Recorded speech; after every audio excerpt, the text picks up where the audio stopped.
I've put 999 hours into Pet Simulator 99 and have gone from a noob to an absolute sigma in the game. After 3 months of making videos and getting to the end with thousands of pets, I have some thoughts. Some are good, some are bad, and some, yeah, they're downright ugly. Let's talk about that. So then let's start with the good. Let's start with things that people love about this game. And I think it's no surprise that most people love just how well this game is made. When you think about Roblox games, a lot of them look more like, well, let's take Solar RNG for instance, and how basic this game looks. It looks like a 5-year-old made this map. It looks like they ripped this tree off of Lego.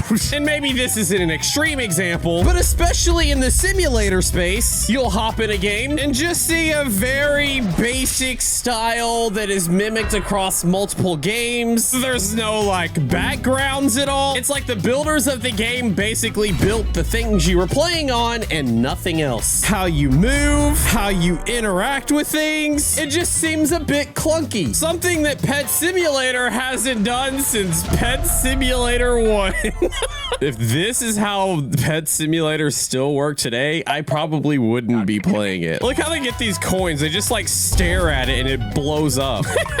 This little dog animation. All right, that was low-key kind of cute. They've definitely learned how to do things. This game feels like a good game. It looks like a good game. Everywhere you look is crazy aesthetically pleasing. There's a lot of attention to detail that goes just in to your surroundings. Sometimes there's even fun little Easter eggs. And I'll say this, Pet Simulator as a whole has definitely upped their game since getting the builder Jamian, who is a former Roblox intern and is now the builder for Build Into Games. He is the main one responsible for making everything you see in every single update. And they look absolutely astounding. A lot better than the tree stolen from Lego, that's for sure. But even on top of that, the UI itself is very seamless. You click on things, you get fun little animations for everything you click on. Everything has an icon that has been specifically curated for the game itself and not just a stolen asset. The artwork is astounding. It all just looks professionally done. Just the fact that this has 99 zones in every world, and so every world has to follow a theme, and every update, every little area has to be different, but yet somehow still kind of the same to match the theme. I think that's probably my favorite part about this game. Let's talk about the free-to-play aspect. Surprisingly enough, this game actually is really well done for the free-to-play versus the pay-to-win. Is there a lot of pay-to-win? Yes. Does the pay-to-win sometimes break the game?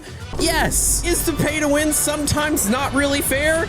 Definitely yes. But they made this game more accessible for the free-to-play player. I mean, just think about in Pet Simulator X terms. Pet Simulator X, if you wanted to open more eggs at once instead of just doing one over and over and over again, you had to buy a game pass. If you wanted more pets equipped, you had to buy a game pass. If you wanted more pet storage, guess what? You had to buy a game pass. And in this game, you unlock the pet equips just by playing the game. You can hatch more eggs at once just by playing the game. And it has infinite storage, so you never have to worry about it ever. Are there game passes that make it a lot easier to progress in the game? Yes, this double stars thing here allows you to literally move up twice as fast as the normal person, but you don't have to. Every single update that comes out, they always introduce new huge pets. Usually about half of them you can get for free. It's not necessarily the easiest thing to do in the world, but hey, you get my point. In fact, every update you have a chance of getting a free Titanic in the Titanic party cat that you get from the hype gifts. Granted, there's been 2 updates now and only 16 exists, but at least it's possible. And while we are on the topic of updates, I do have to mention that the updates that come out usually are actually pretty well done. They always introduce a lot of new things, a lot of new areas, new ways of playing the game, as well as trying to to fix some issues that have arose, like fixing joining VIP friends in World 2. And of course, removing Herobrine, always important. And another good thing I like is how well the dev team actually listens to the community now. Used to, they didn't care. Used to, it felt like everything that was happening in the game was all just a massive money grab. We would all voice our opinions on how to fix the game or change the game, and it would all be met on deaf ears, silence. Nobody was saying anything to us. Nothing was being helped. And honestly, I think it's probably a big reason why Pet Simulator X ended up dying. Nowadays, if there's an issue, you can usually see one of the developers talking to the people that are having the issue. I gave up, wanted to grind after my trip, getting this a few times, so adios. She kept getting disconnected from the game, and Connor was like, we're working on a fix for this. We understand it's very frustrating. And then lo and behold, the very next update, they worked on a performance buff and a potato mode to help people having disconnection issues. They asked for feedback on the update. Feels much better. However, potato mode does break some parts of the game, such as the castle door not opening in Trading Plaza, and then they fixed it. This person asked, where have all the boss chests gone to? There is no boss chest respawn timer as well in the tech world. And they said, we'll fix, thank you. Trevelus said, any ETA on rank quest being fixed? They're like, boom, done, fixed. They interact with the community more. This is gonna be cringe, but I'm so happy to finally hatch a golden zebra. Thank you for the pet. And they was like, yeah, we got that gold look moved to your account. Hey, I'll take that gold look. If you will move it to my account, that'd be so great. Thank you.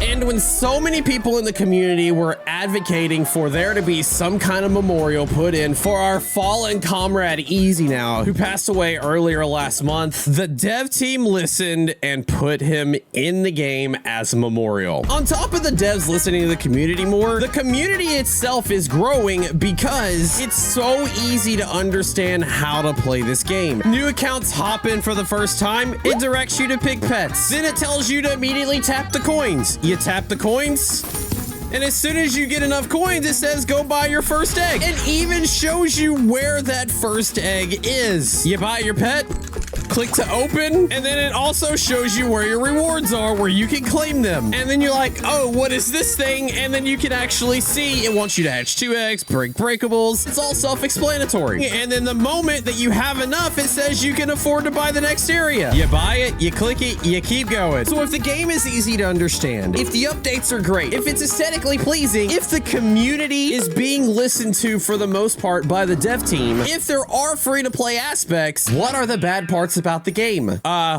I got a few.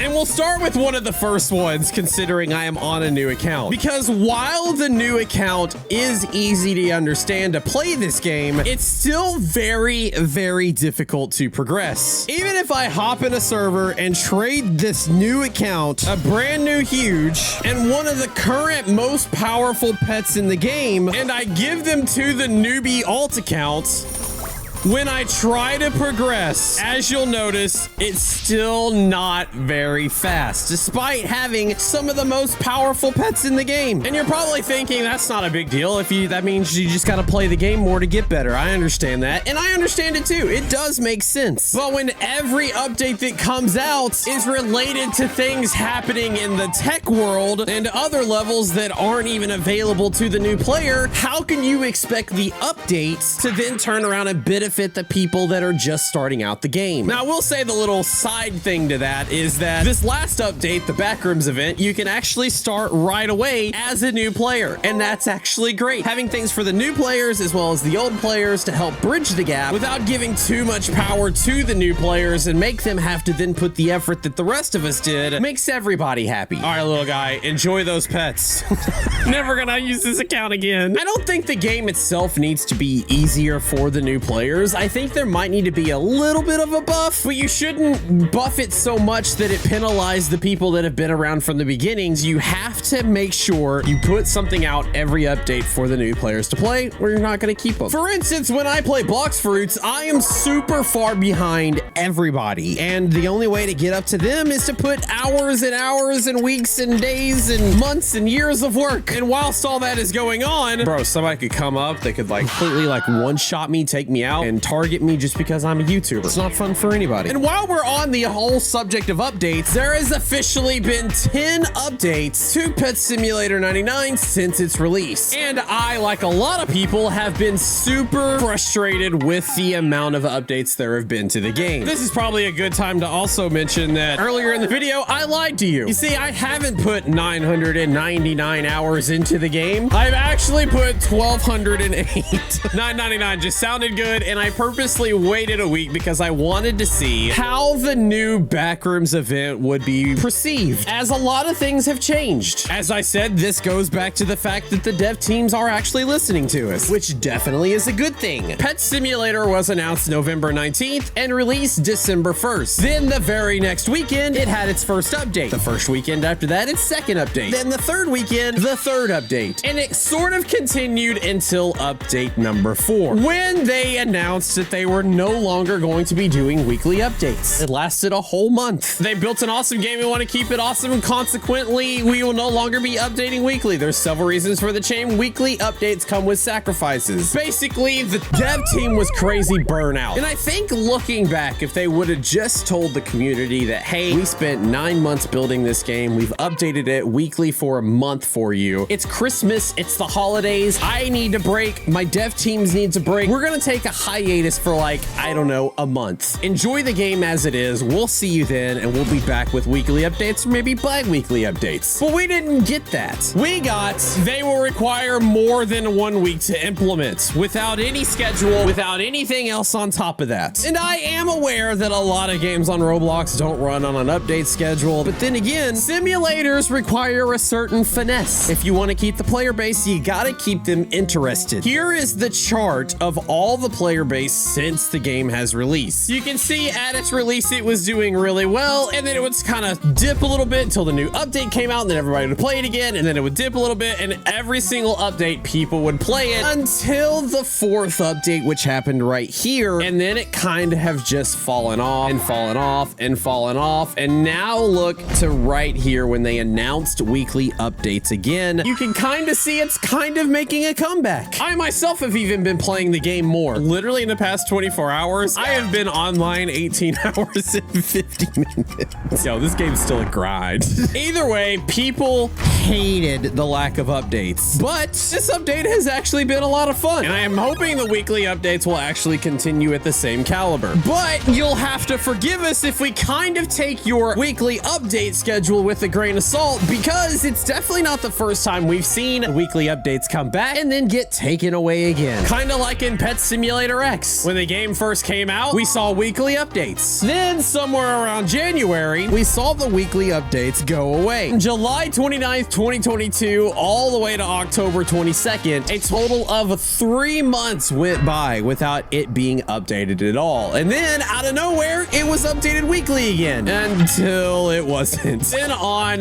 May 13th, they announced bi-weekly updates again, which lasted 1, 2, 3, 4, 5, 6, 7, 8 updates before it was just gone forever. Now, in hindsight, we know that the dev team had then turned their attention all the way to Pet Simulator 99, and there probably will be a case like that in the future. I'm just hoping it will be not for a really long time. I'll admit, when I asked the community what they thought of the game as a whole, most people's problem with the game actually came from the lack of updates, and I think they've addressed those rumors, so it's going to be interesting to see how they move forward. But that's not the only bad thing about the game, because there are a few more instances that I think definitely needs to be addressed. Many people's problem with the game is that there's not any large grind chests and community interactions. There are big chests in the game. You click them, this boss chest just isn't very bossy. It's kind of a noob. Think back to the Pet Simulator X days. It would literally take you a year to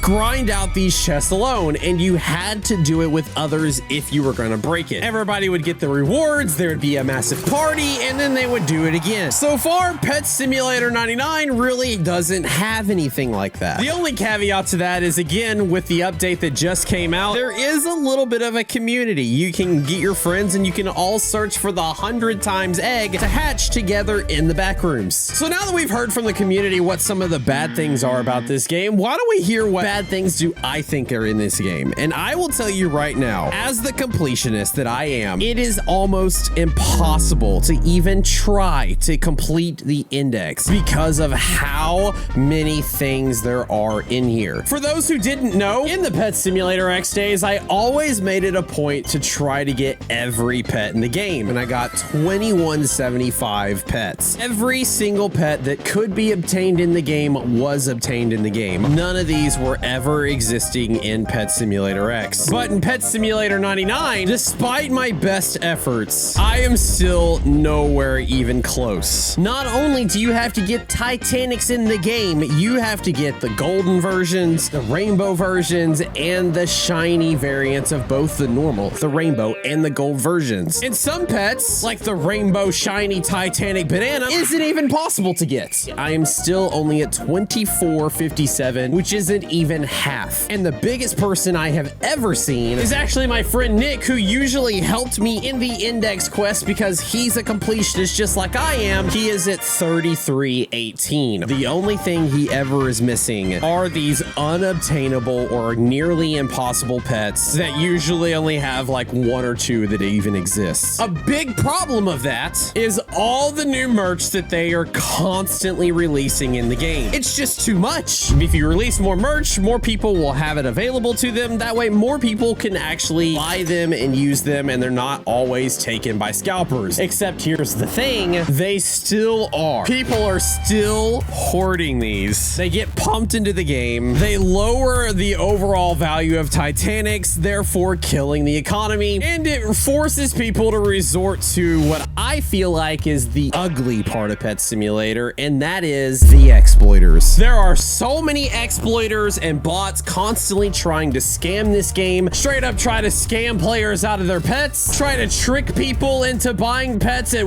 crazy prices. Even since the beginning, people have been trying to hide the actual price of things so people will unsuspectingly click and buy. And when admins went to fix things by making players invisible, they resorted to using objects to block the prices. One exploit that caused the whole community to go to an uproar, where the exploiters themselves exploited the game, getting tons of huge agonies in the process, and then turned around and told the devs, and they were then rewarded with their very own one-of-one rainbow shiny Titanic pets that, no lie, they tried to then turn around and cross-trade and sell. Basically telling everyone that exploiting the game and then telling people how you exploited it was the way to get ahead. Speaking of ugly, and these forever packs are downright ugly in the fact that they don't tell you the chance of getting things. This game still very much so promotes pay to win. Even going back to our noob account here, if you make it just a little bit further in game, you're soon presented with a pop-up screen of, hey, spend some Robux. At least it is an amazing deal.